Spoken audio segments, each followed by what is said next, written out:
Books, books, glorious books. You can't have too many, it isn't like cooks. So follow along the end of my song. Come to Dragon Nook for a glorious book.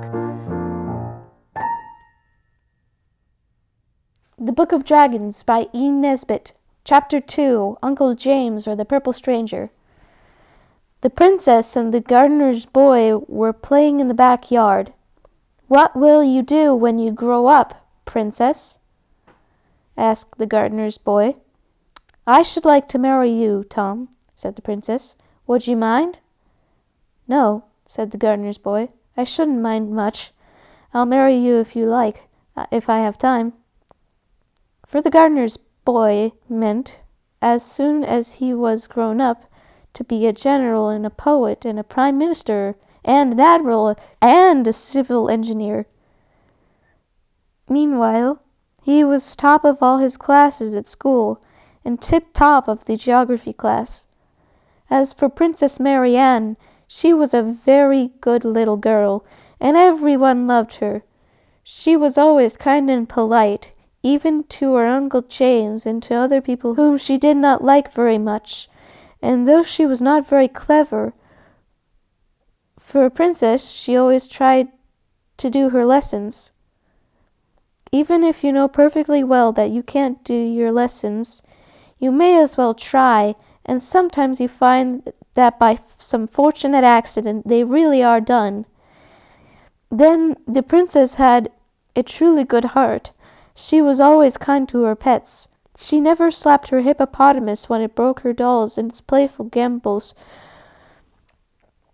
and she never forgot to feed her rhinoceroses in their little hutch in the backyard. Her elephant was devoted to her, and sometimes Mary Ann made her nurse quite cross by smuggling the dear little thing up to bed with her and letting it go to sleep with its long trunk laid lovingly across her throat, and its pretty head cuddled under the royal right ear. When the princess had been good all through the week, for like all real, live, nice children, she was sometimes naughty, but never bad. Nurse would allow her to ask her little friends to come on Wednesday morning early and spend the day, because Wednesday is the end of the week in that country.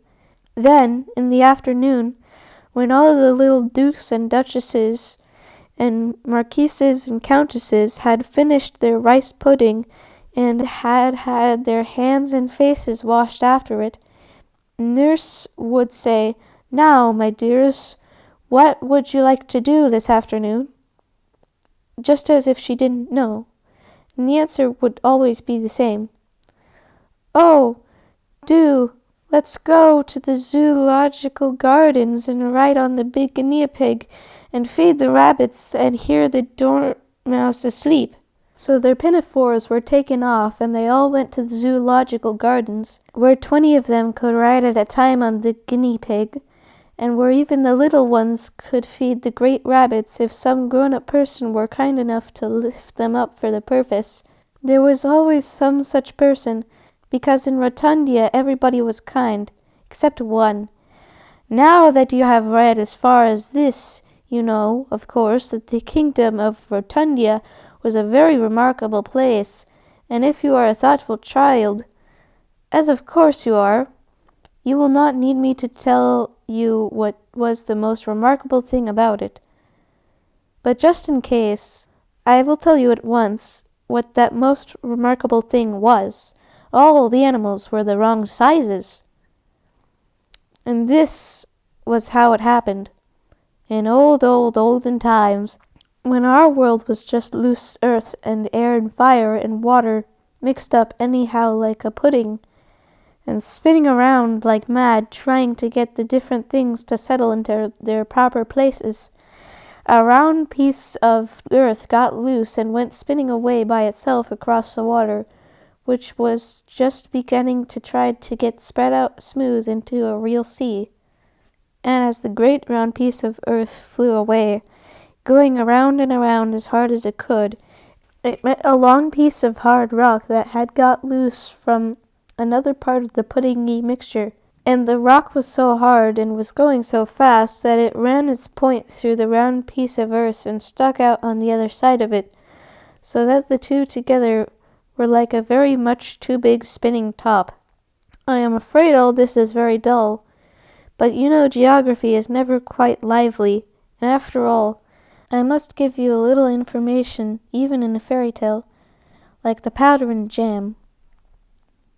When this book was written, parents used to put powdered medicine in jam to make the taste more bearable for their children. Well, when the pointed rock smashed into the round bit of earth, the shock was so great that it sent them spinning together through the air, which was just getting into its proper place, like all the rest of the things. Only, as luck would have it, they forgot which way around they had been going, and began to spin around the wrong way. Presently, center of gravity, a great giant who was managing the whole business, woke up in the middle of the earth and began to grumble. "Hurry up," he said. "Come down and lie still, can't you?" So the rock with the round piece of earth fell into the sea, and the point of the rock went into a hole that just fitted it in the stony sea bottom, and there it spun around the wrong way 7 times and then lay still. And that round piece of land became, after millions of years, the kingdom of Rotundia. This is the end of the geography lesson.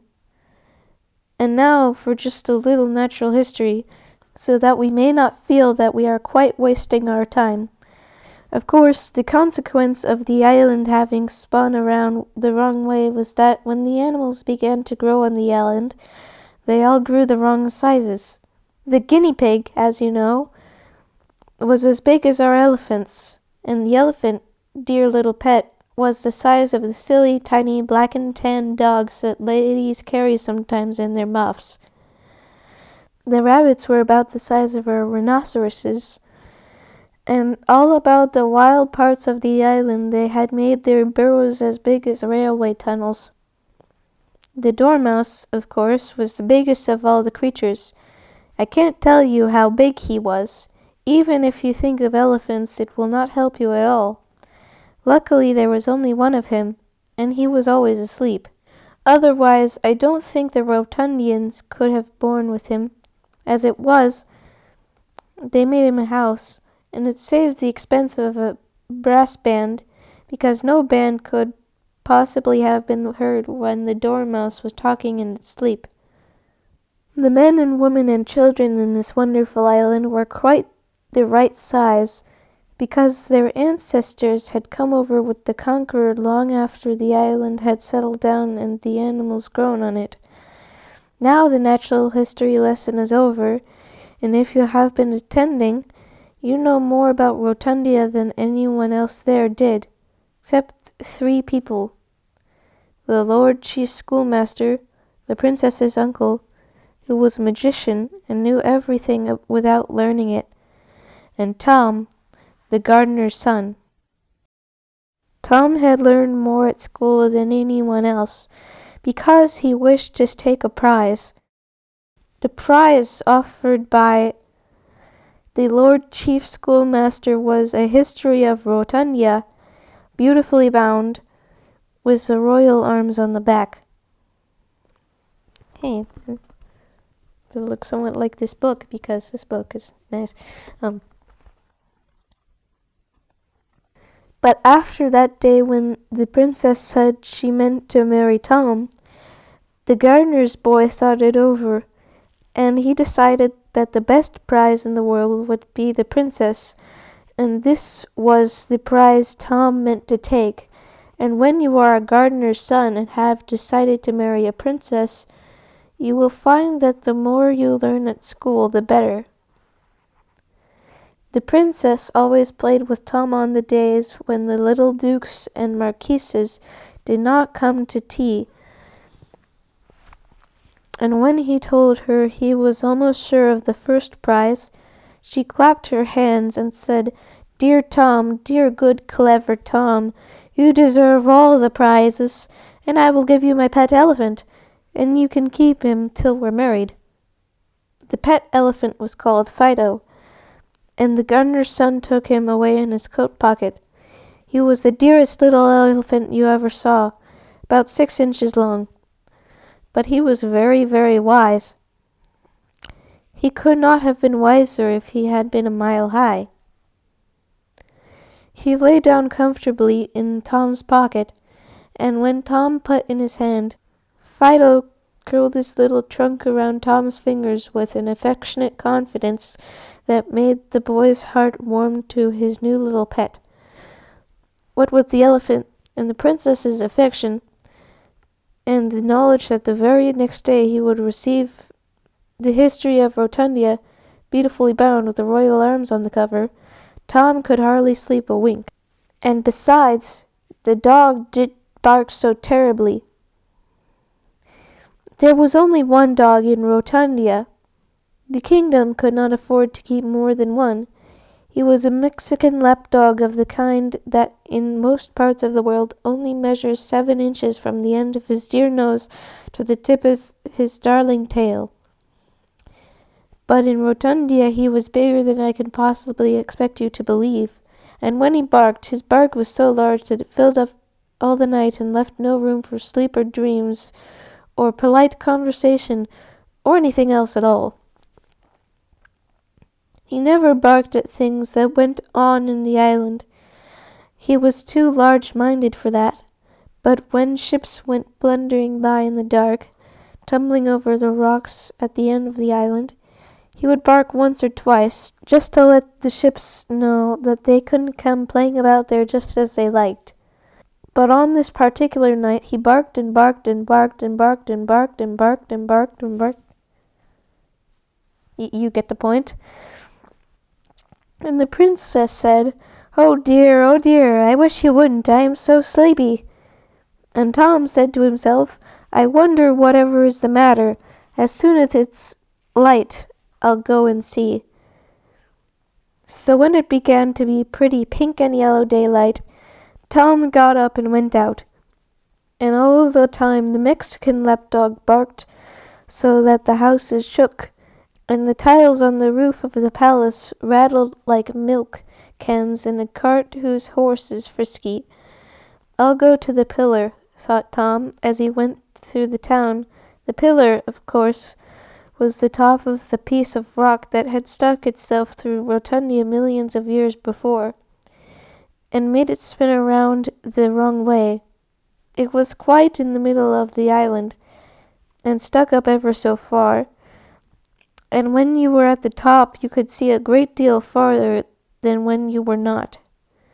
As Tom went out from the town and across the downs, he thought what a pretty sight it was to see the rabbits in the bright, dewy morning, frisking with their young ones by the mouths of their burrows.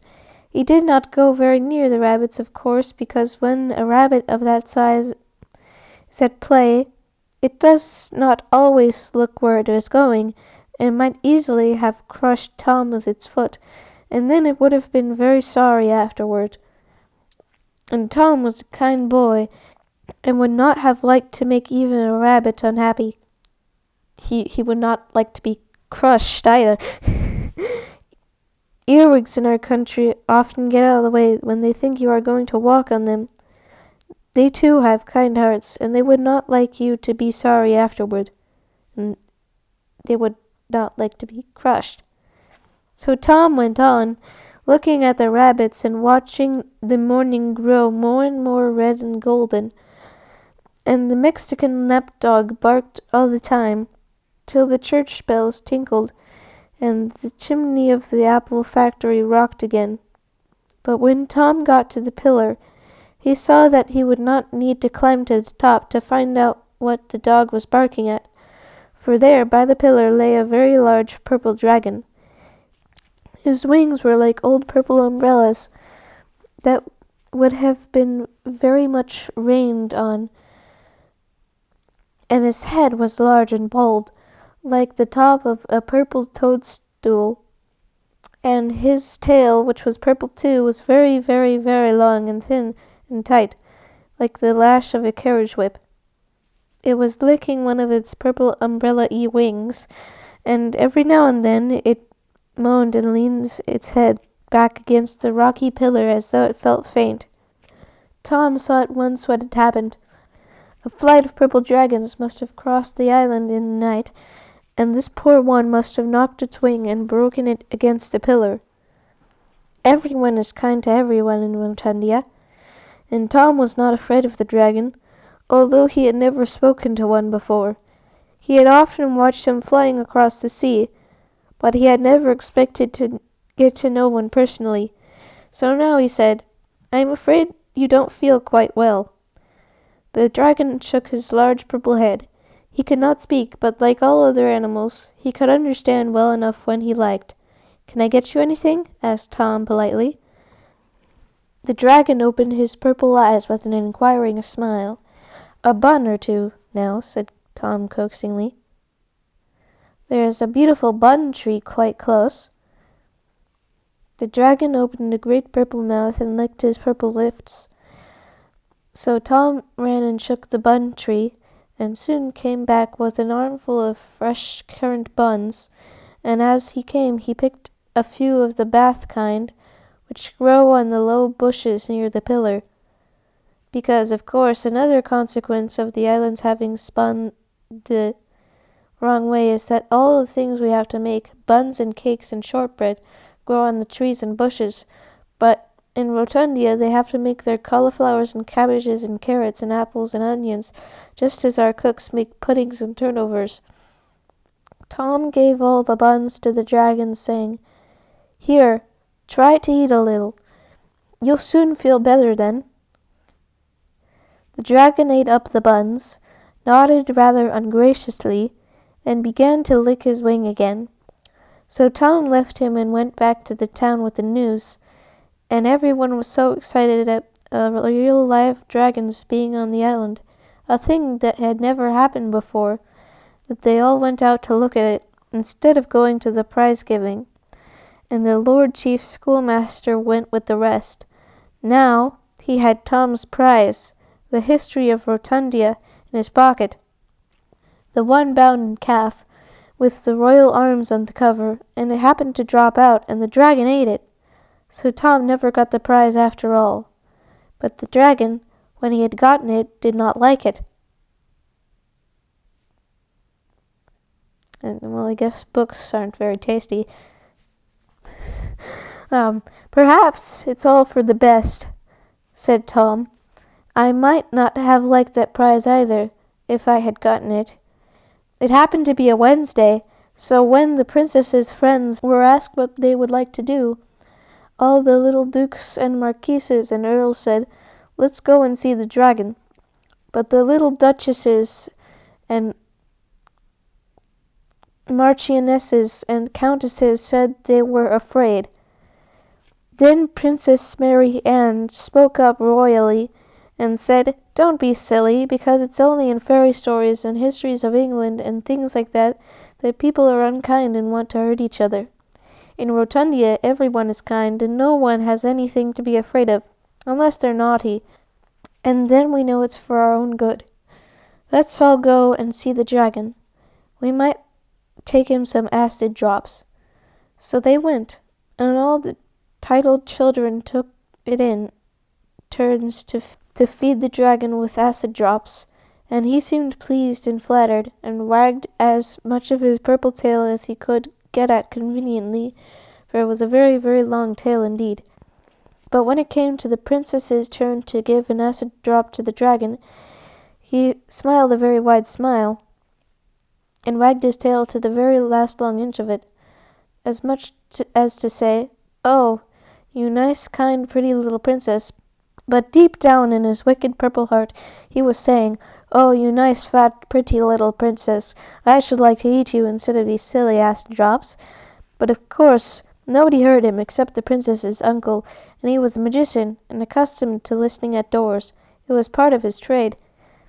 Now you will remember that I told you there was one wicked person in Rotundia, and I cannot conceal from you any longer that this complete bad was the princess's Uncle James. Magicians are always bad, as you know from your fairy books. Oh, I guess it was a cliche back then. And some uncles are bad, as you see by the Babes in the Wood, or the Norfolk tragedy, and one James at least was bad, as you have learned from your English history. And when anyone is a magician, and is also an uncle, and is named James as well, you need not expect anything nice from him. He is a threefold complete bad, and he will come to no good. Uncle James had long wanted to get rid of the princess and have the kingdom to himself. He did not like many things. A nice kingdom was almost the only thing he cared for. But he had never seen his way quite clearly, because everyone is so kind in Rotundia that wicked spells will not work there, but run off those blameless islanders like water off a duck's back. Now, however, Uncle James thought there might be a chance for him, because he knew that now there were two wicked people on the island who could stand by each other, himself and the dragon. He said nothing, but he exchanged a meaningful glance with the dragon, and everyone went home to tea. And no one had seen the meaningful glance except Tom. Tom went home and told his elephant all about it. The intelligent little creature listened carefully, and then climbed from Tom's knee to the table, on which stood an ornamental calendar that the princess had given Tom for a Christmas present. With its tiny trunk, the elephant pointed out a date, the 15th of August, the princess's birthday, and looked anxiously at its master. "What is it, Fido?" "Good little elephant, then," said Tom, and the sagacious animal repeated its former gesture. Then Tom understood. "Oh, something is to happen on her birthday. All right, I'll be on the lookout," and he was. By and by he began to wander. At first the people of Rotundia were quite pleased with the dragon, who lived by the pillar and fed himself from the bun trees, but by and by he began to wander. He would creep into the burrows made by the great rabbits and excursionists sporting on the downs, would see his long, tight, whip-like tail wriggling down a burrow and out of sight. And before they had time to say, "There he goes," his ugly purple head would come poking out from another rabbit hole, perhaps just behind them, or laugh softly to itself just in their ears. And the dragon's laugh was not a merry one. This sort of hide-and-seek amused people at first, but by and by it began to get on their nerves. And if you don't know what that means, ask Mother to tell you next time you are playing blind man's buff when she has a headache. Then the dragon got into the habit of cracking his tail, as people crack whips, and this also got on people's nerves. Then, too, little things began to be missed. And you know how unpleasant that is, even in a private school. And in a public kingdom, it is, of course, much worse. The things that were missed were nothing much at first. A few little elephants, a hippopotamus or two, and some giraffes, and things like that. It was nothing much, as I say, but it made people feel uncomfortable. Then, one day, a favorite rabbit of the princess's, called Frederick, mysteriously disappeared, and then came a terrible morning when the Mexican lapdog was missing. He had barked ever since the dragon came to the island, and people had grown quite used to the noise. So when his barking suddenly ceased, it woke everybody up, and they all went out to see what was the matter, and the lapdog was gone. A boy was sent to wake the army so that it might look for him, but the army was gone too, and now the people began to be frightened. Then Uncle James came out onto the terrace of the place, and he made the people a speech. He said, "Friends, fellow citizens, I cannot disguise from myself or from you that this purple dragon is a poor penniless exile, a helpless alien in our midst. And besides, he is no end of a dragon." The people thought of the dragon's tail and said, "Hear, hear." Uncle James went on, "Something has happened to a gentle and defenseless member of our community. We don't know what has happened." Everyone thought of the rabbit named Frederick and groaned. "The defenses of our country have been swallowed up," said Uncle James. Everyone thought of the poor army. There was only one thing to be done. Uncle James was warming to a subject. Could we ever forgive ourselves if by neglecting a simple precaution we lost more rabbits, or even perhaps our navy, our police, and our fire brigade? For I warn you, the purple dragon will respect nothing, however sacred. Everyone thought of themselves, and they said, "What is the simple precaution?" Then Uncle James said, "Tomorrow is the dragon's birthday. He is accustomed to have a present on his birthday. If he gets a nice present, he will be in a hurry to take it away and show it to his friends, and he will fly off and never come back." The crowd cheered wildly, and the princess from her balcony clapped her hands.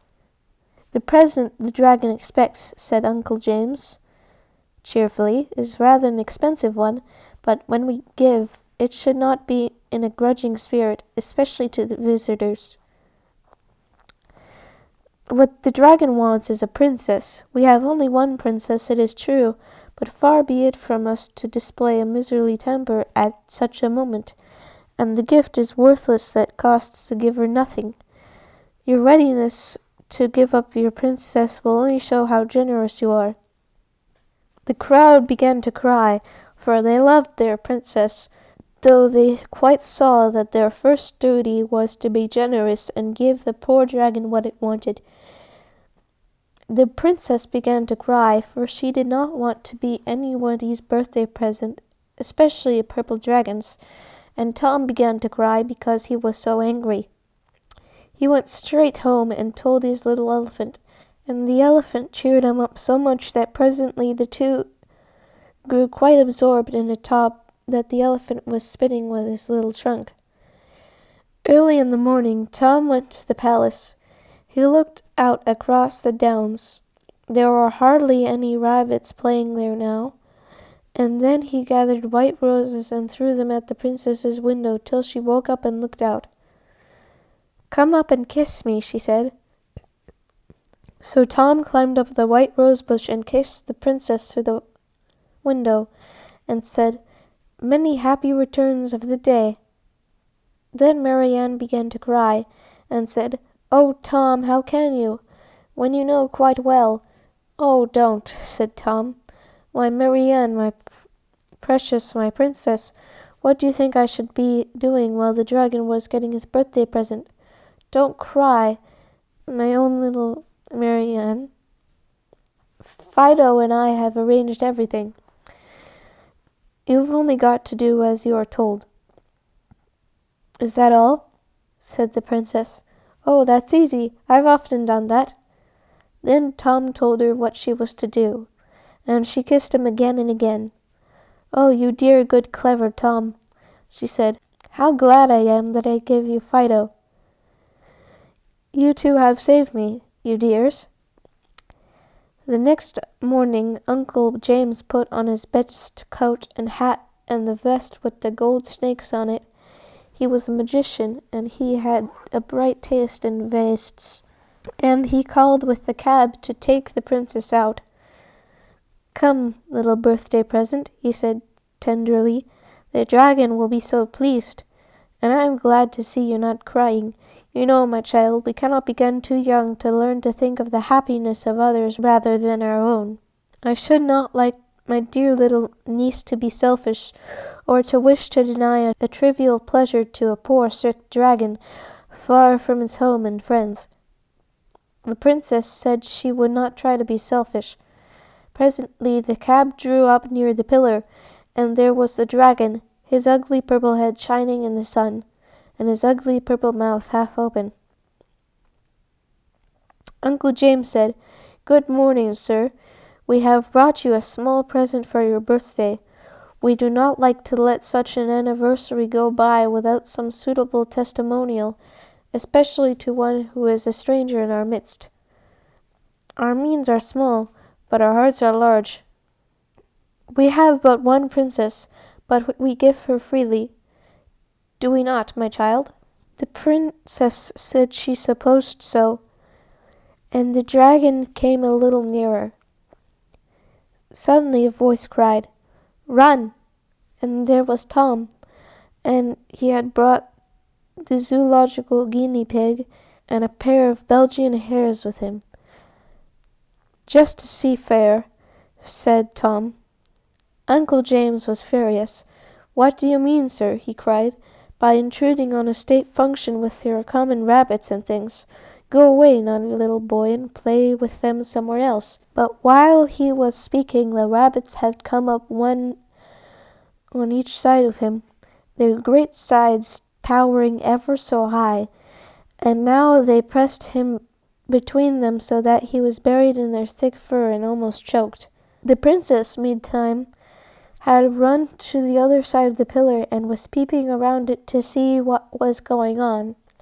A crowd had followed the cab out of the town. Now they reached the scene of the state function, and they all cried out, "Fair play, play fair. We can't go back on our word like this. Give a thing and never take a thing? Why, it's never done.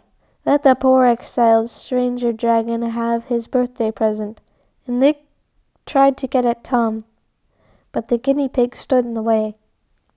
"Yes," Tom cried, "fair play's a jewel, and your helpless exile shall have the princess if he can catch her. Now then, Marianne." Marianne looked around the big pillar and called to the dragon, "Bo, you can't catch me," and began to run as fast as ever she could. And the dragon ran after her. When the princess had run half a mile, she stopped, dodged around a tree, and ran back to the pillar and around it, and the dragon after her. You see, he was so long that he could not turn as quickly as she could. Around and around the pillar ran the princess. The first time she ran around a long way from the pillar, and then nearer and nearer, with the dragon after her all the time. And he was so busy trying to catch her that he never noticed that Tom had tied the very end of his long, tight, whipcordy tail to the rock, so that the more the dragon ran around, the more times he twisted his tail around the pillar. It was exactly like winding a top, only the peg was the pillar, and the dragon's tail was the string, and the magician was safe between the Belgian hares, and couldn't see anything but darkness or do anything but choke. But when the dragon was wound onto the pillar as much as he possibly could be, and was tight, like cotton on a reel, the princess stopped running, and though she had very little breath left, she managed to say, "Yeah, who's won now?" This annoyed the dragon so much that he put out all of his strength, spread his great purple wings, and tried to fly at her. Of course, this pulled his tail, and pulled it very hard, so hard that he pulled the tail had to come, and the pillar had to come around with the tail, and the island had to come around with the pillar, and in another minute the tail was loose, and the island was spinning around exactly like a top. It spun so fast that everyone fell flat on their faces and held on tight to themselves, because they felt something was going to happen. All but the magician, who was choking between the Belgian hares, and felt nothing but fear and fury. And something did happen. The dragon had sent the kingdom of Rotundia spinning the way it ought to have gone at the beginning of the world. It spun around. All the animals began to change sizes. The guinea pigs got small, and the elephants got big. And the men and women and children would have changed sizes too, if they had not had the sense to hold on to themselves. very tight indeed, with both hands, which of course the animals could not be expected to know how to do. And the best of it was that when the small beast got big and the big beast got small and the dragon got small too, and fell at the princess's feet, a little crawling purple newt with wings. "Funny little thing," said the princess when she saw it. "I will take it for a birthday present." But while all the people were still on their faces, holding on tight to themselves, Uncle James, the magician, never thought of holding tight. He only thought of how to punish the Belgian hares and the sons of gardeners. So when the big beast grew small, he grew small with the other beasts, and the little purple dragon, when he fell at the princess's feet, saw there a very small magician named Uncle James. And the dragon took him because it wanted a birthday present.